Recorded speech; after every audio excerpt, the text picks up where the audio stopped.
হে everyone, আসসালামু আলাইকুম। কেমন আছেন সবাই? আশা করি সবাই অনেক অনেক ভালো আছেন। গরমে এমন অবস্থা, কোনো কিছুই খাওয়ার যে একটা রুচি সেটা হচ্ছে না। সারাদিন কোনো কিছু খেতে ইচ্ছা করে না, রাতেও কোনো কিছু খেতে ইচ্ছা করে না। তো আজকে ভাবলাম যত গরম লাগে লাগুক, একটু মুখরোচক কোনো কিছু তৈরি করি। ভাবলাম যে ঠান্ডা ঠান্ডা কোনো কিছু খাবো, বাট একেবারে রুচি হচ্ছে না। আমার হাজব্যান্ডেরও সেম অবস্থা। তো গরুর মাংস রান্না করা ছিল, দুপুরে রান্না করেছিলাম।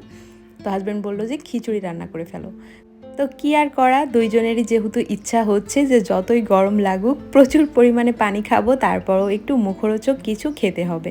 তো এই যে নিয়ে নিলাম খিচুড়ি, মাংস, লেবু, সালাদ নিয়ে নিয়েছি, আর নিয়ে নিলাম হোমমেড তেঁতুল আর বড়ইয়ের আচার। এই আচারটা খেতে খুবই মজার। এই টক মিষ্টি ঝাল আচারটা খিচুড়ির সাথে খুব যায়, আমাদের তো ভীষণ প্রিয়। তো নিয়ে নিলাম। তো এখন খিচুড়িটা খেয়ে নিব। আর যেহেতু এই গরমে খিচুড়ি খাওয়ার মতো একটা রিস্ক নিয়ে